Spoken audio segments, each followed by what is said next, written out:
Hi, I am Sophia. Welcome to True Payback, where story hits different. Hit subscribe. Let's dive in. My phone buzzed 3 times. Rachel's messages appeared. You're kidding. Then, wait, that's your brother? Then, this will be interesting. See you at 10. I set my phone down and took another bite of my pasta. Across the table, my brother Marcus was still talking. The CEO of Technova Solutions personally requested this meeting, he said, adjusting his tie for the third time. They don't meet with just anyone. Mom beamed at him. We're so proud, Marcus. A $4 million contract at your age. Well, I've been building real connections, Marcus said, glancing at me. Real business relationships. Not whatever it is some people do. His wife Ashley touched his arm. Honey, tell them about the preparation. Oh, right. Marcus pulled out his phone, scrolling through notes. I've been studying their company structure for weeks. The CEO, Rachel Chin, she's brilliant. Built the company from nothing to $180 million in revenue in just 6 years. Forbes 30 under 30. I need to be sharp tomorrow. I smiled politely and reached for my water glass. Dad cleared his throat. And what about you, Maya? Still doing that consulting thing? Still consulting, Dad? Yes. Consulting. Marcus laughed, not kindly. That's a generous term for what you do. What was your last project? Helping small businesses with their social media. Something like that, I replied calmly. Ashley leaned forward, her expression dripping with false concern. Maya, honey, when are you going to get a real job? You're 32. Marcus was a senior analyst at your age. I'm doing fine, Ashley. Thank you. Fine. Marcus scoffed. You live in that tiny apartment. You drive a 7-year-old Civic. Mom said you couldn't even afford to chip in for her birthday dinner last month. I hadn't been invited to Mom's birthday dinner. But I didn't say that. Marcus has a point, sweetheart, Mom said gently. We worry about you. Maybe Marcus could help you get an entry-level position somewhere? Use his connections. I appreciate the thought, but I'm good. Marcus shook his head. This is exactly your problem, Maya. Too proud to accept help. Too stubborn to admit you're struggling. He turned to Dad. Remember when she said she was starting a business 5 years ago? We haven't heard about that in a while. Because you're looking at the CEO right now, I thought. But I just said, life takes unexpected turns. Clearly. Ashley sipped her wine. I'm just saying, at some point you have to face reality. Not everyone is cut out for entrepreneurship. There's no shame in getting a regular job. My phone buzzed again. Rachel, want me to make him sweat a little? I typed back under the table. Just be yourself. That'll be enough. Marcus was still talking. Tomorrow's pitch is make or break for my career. Technova Solutions contracts with Fortune 500 companies. If I land this, I'm looking at a promotion, maybe even a partnership track at my firm. What exactly are you pitching? I asked. He looked surprised I'd shown interest. Software integration services. My firm specializes in helping mid-size companies scale their tech infrastructure. Technova is expanding into the healthcare sector, and they need experts who understand compliance, security, HIPAA regulations. That's us. Sounds complicated, I said. It is. Which is why they're meeting with me and not someone at your level. He smiled, but there was no warmth in it. No offense, Maya, but this is sophisticated corporate work. Not small business consulting. None taken. Dad raised his glass. A toast. To Marcus and his big pitch tomorrow. Everyone raised their glasses. I raised mine too, thinking about what tomorrow would bring. Just out of curiosity, I said casually, what time is your meeting? 10 a.m. sharp. At Technova's headquarters downtown. The top floor. Marcus grinned. I've never been to an executive suite like that. Apparently, the CEO's office has a view of the entire city. It does. I designed it that way. 6 years ago, I was exactly where Marcus thought I still was. Struggling, uncertain, working 3 part-time jobs while trying to build something that mattered. I met Rachel Chin at a tech conference where I'd volunteered to work registration just to get in the door. She was giving a keynote on AI applications in healthcare.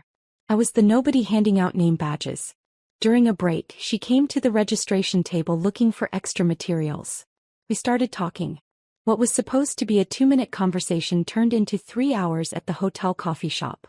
She had the technical vision. I had the business operations background and compliance expertise from my previous work in healthcare administration. The boring job my family had mocked me for taking.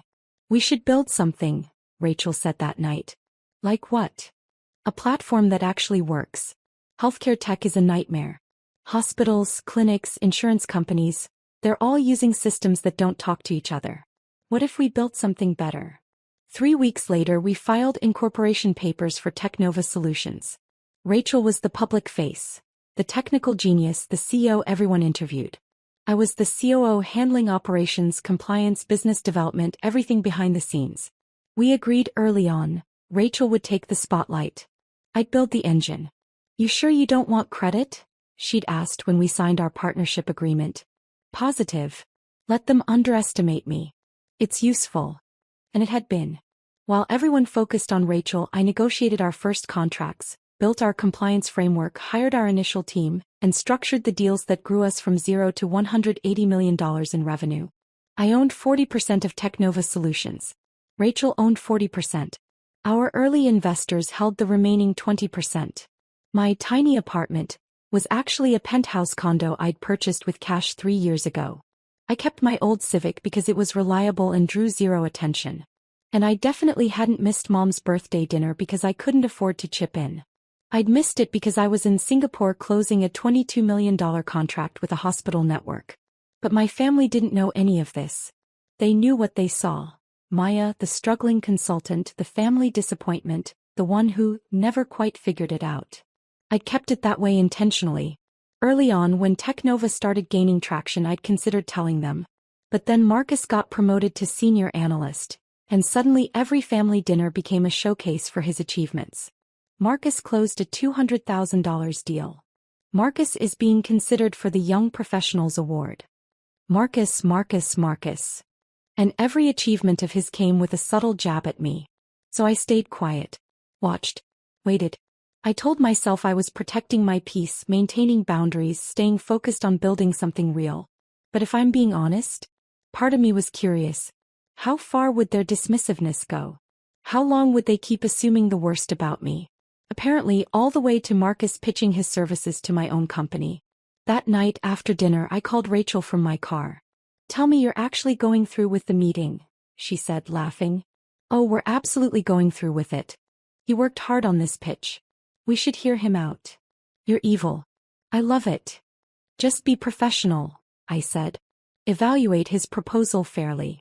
If it's good, it's good. And if it's not, then it's not. Either way, he earned the meeting through his work, not through me. Let's give him that much. Rachel was quiet for a moment. Most people would have told their family by now. About Technova. About what you've built. Maybe. Why haven't you? I watched the lights of downtown through my windshield.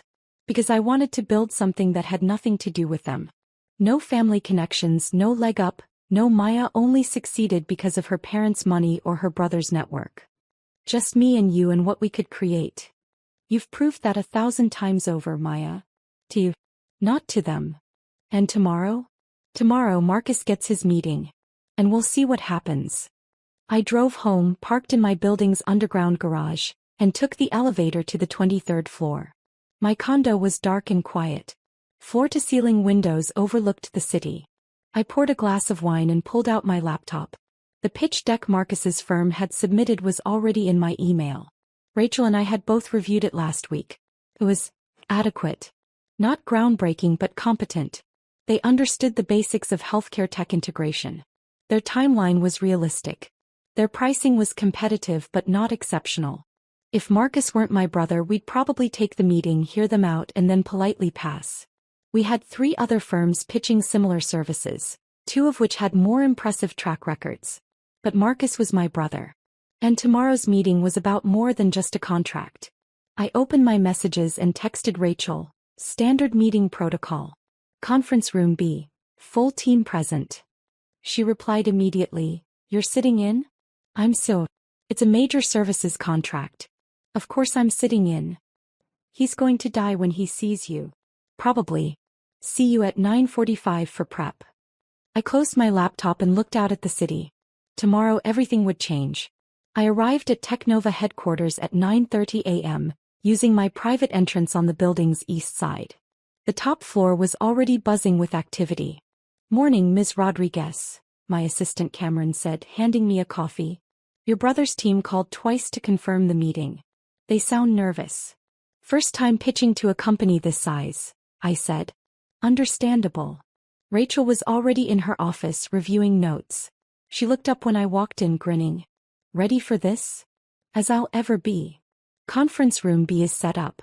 I invited Michael from Security Integration and Priya from Compliance. Figured we should have the full decision-making team. Perfect. At 9:55 Cameron buzzed me. "Ms. Rodriguez, your brother's team is in the lobby. Send them up in 5 minutes." I walked to conference room B and took my usual seat, not at the head of the table where Rachel would sit as CO, but 3 seats down on the right side. Pole position. Where I always sat.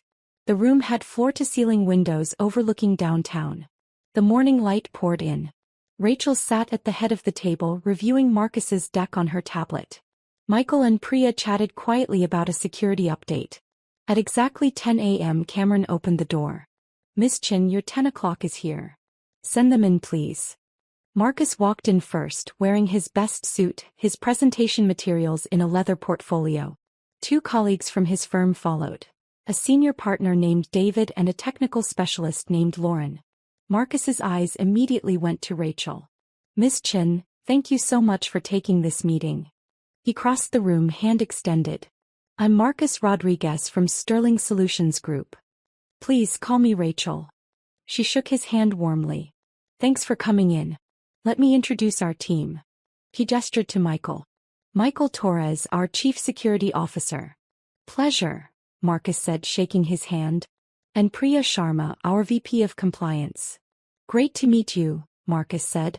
Then Rachel's hand moved to me. "And this is Maya Rodriguez, our Chief Operating Officer and co-founder." The room went completely silent. Marcus's hand froze halfway to his next handshake. His face went through several rapid changes. Confusion, recognition, shock, disbelief. "I'm sorry," he said finally. "Maya Rodriguez." I smiled politely. "Hi, Marcus. You're..." He looked at Rachel, then back at me. "You're the COO, co-founder, and so yes." His colleague David stepped forward, trying to smooth over the awkward moment. "I apologize, I didn't realize you two were related. We didn't mention that in our preliminary materials."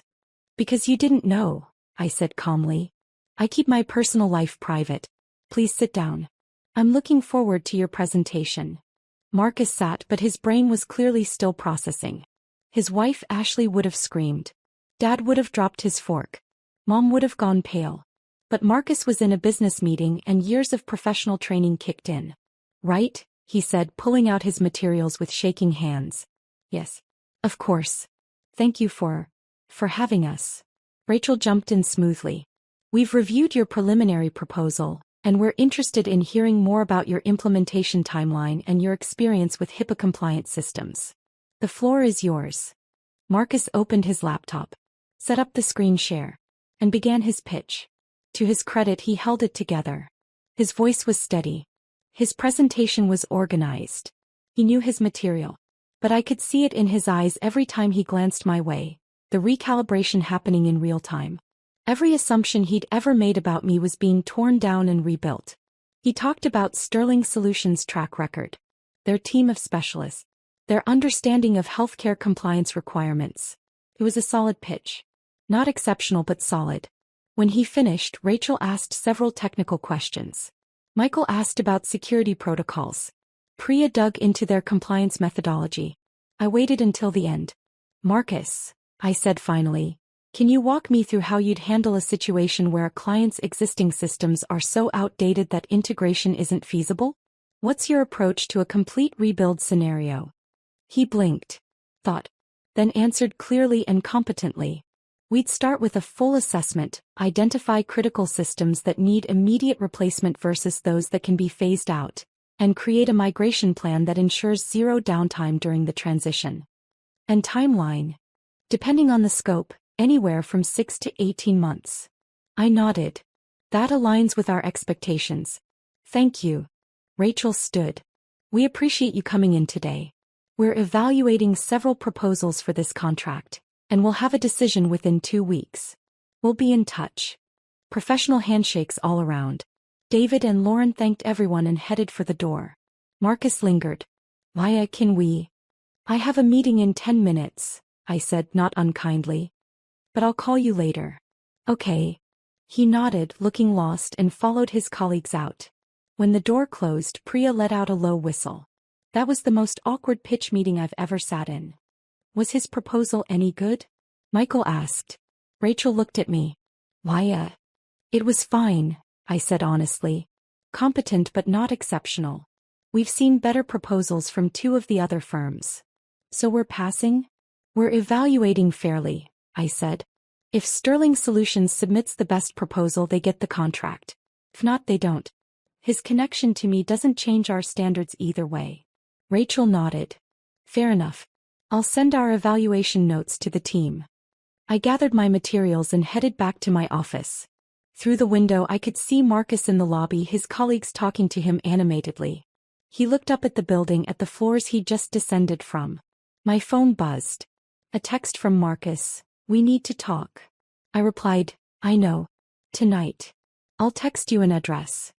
I sent Marcus the address of a quiet wine bar near my condo. Neutral territory. Private enough to talk, public enough to stay civil.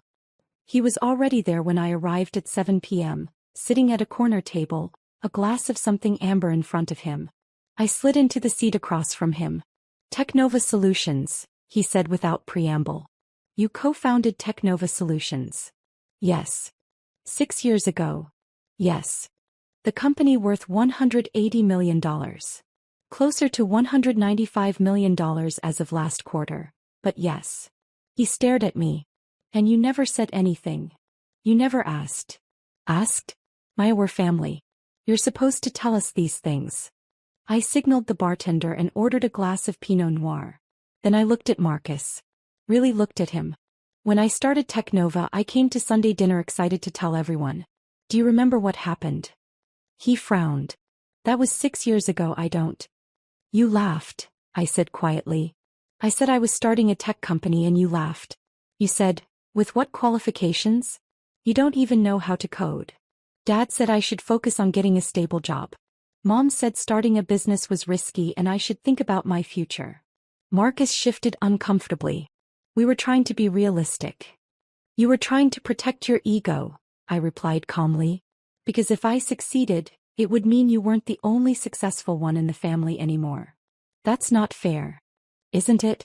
Marcus, do you know how many times in the past 6 years you've asked me about my work? Actually asked with genuine interest. He opened his mouth. Closed it. 0, I said. The answer is 0. Every family dinner is about you. Your promotions. Your deals. Your achievements. And every single one comes with a comment about my failure to launch. We were concerned. You were condescending. There's a difference. My wine arrived and I took a sip. So I stopped trying to share. I built my company quietly. I succeeded on my own terms. And I kept it private because it was mine. Something you couldn't diminish with your comments. Marcus rubbed his face. The things we said at dinner. The things Ashley said.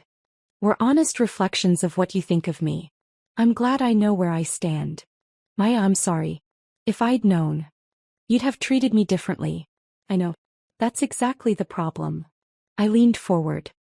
Your respect for me shouldn't be contingent on my net worth or my job title. I'm your sister either way. He was quiet for a long moment. You're right. You're absolutely right, and I've been a terrible brother. Yes, you have. Is there anything I can do to fix this? I considered him. Despite everything, he was still my brother. Still the kid who taught me to ride a bike, who scared away my first terrible boyfriend, who called me from college when he was homesick. That person was in there somewhere. You can start by treating people with respect regardless of their position or success, I said. Ashley was incredibly rude to me at dinner. You backed her up. I'll talk to her. And you can stop using family dinners as a platform to showcase your superiority. He winced. Noted. And you can understand that my relationship with Mom and Dad needs to be rebuilt on my terms, not yours. What does that mean? It means I'm not sure I want them to know about Technova yet. Or maybe ever. I'm still deciding. Marcus looked shocked. You're not going to tell them? Why should I? So they can suddenly be proud of me? So they can brag to their friends? So they can feel entitled to my success after spending years dismissing my efforts? I shook my head. I don't owe them that revelation. Why, you wanted to know what you could do to fix this? Respect my choices. All of them. Including this one. He sat back processing. Fair enough.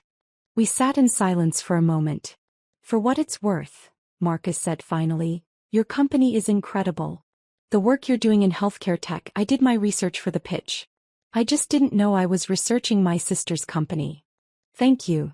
And your presentation evaluation was fair. I know we're probably not the best firm for the job. You're not. But you're in the top 3. You did good work. He smiled slightly. From you, that actually means something. My phone buzzed. Rachel, board meeting notes ready for your review. I glanced at the time. I need to go. Conference call with our Singapore office in an hour. Marcus stood when I did. Can we do this again? Dinner? Just us. I'd like to get to know my sister. The real one. Not the version I made up in my head. I studied him. He looked sincere. Maybe people could change. Maybe, I said. Text me next week. I will. I turned to leave, then paused. Marcus? One more thing. Yeah. If you tell Mom and Dad about Technova before I'm ready, I will make sure Sterling Solutions never works with any company in our network. And our network is extensive. His eyes widened. You'd really do that? In a heartbeat. This is my story to tell. Not yours. Understood. I left the wine bar and walked the 3 blocks home. The city lights reflected off the buildings downtown. Somewhere in one of those towers, Rachel was probably still working, refining our Q3 strategy. My phone buzzed again. This time it was my assistant. Reminder. Forbes interview tomorrow at 2 p.m. They want to feature both co-founders. I smiled. 6 years of staying in the shadows. Maybe it was time to step into the light. But on my terms. Always on my terms. 2 weeks later, I sent Marcus an email with our decision on the Sterling Solutions contract. After careful evaluation, we've decided to move forward with Harrison and Associates for our healthcare integration needs. However, we were impressed with your team's compliance expertise and would like to discuss a smaller pilot project focused on HIPAA training protocols. If you're interested, let's schedule a call. It wasn't the $4 million contract he'd wanted. But it was real work, earned fairly with room to grow if they proved themselves. He called me 30 minutes after I sent the email. You didn't have to do this, he said. We didn't do it for you. We did it because your compliance proposal had merit. Don't waste the opportunity. I won't. Maya, thank you. Make it worth our investment. 3 months later, the pilot project was going well. Marcus's team delivered quality work on time within budget. We were considering expanding the contract. He'd started texting me occasionally. Not about work. Just life. Funny things. Random thoughts. The way siblings do when they actually care about each other. I hadn't told our parents yet. Maybe I would eventually. Maybe I wouldn't. But I'd stopped going to family dinners where I had to perform the role of disappointment while Marcus performed success. Instead, I had dinner with Rachel once a week, celebrating our company's growth. I had drinks with my actual friends, the ones who'd supported me from the beginning. I hosted my team for quarterly celebrations in my tiny apartment that could fit 40 people comfortably. I built a life that didn't require my family's validation. And the freedom in that was worth more than any contract. 6 months after the pitch meeting, Forbes published their feature, The Quiet Powerhouse. Meet Maya Rodriguez, the COO who built a $195 million empire while everyone was looking elsewhere. The article included a photo of Rachel and me in our office, with the city skyline behind us. Marcus texted me when it came out. I framed it. It's on my desk. I'm sorry I didn't see you sooner. I replied, you see me now. That's what matters. Mom called 3 minutes after the article went live. I let it go to voicemail. Then I turned off my phone, poured myself a glass of wine, and stood at my floor-to-ceiling windows, looking out at the city I'd conquered quietly, methodically, without needing anyone's permission or approval. Tomorrow Rachel and I had a meeting with a hospital network in Boston. $31 million contract. The biggest deal we'd ever pursued. But tonight I just stood there in my home, in my life, in my success. And I smiled. Because I'd built something real. Something that had nothing to do with family expectations or sibling rivalry or proving anyone wrong. I'd built it for me. And that made all the difference.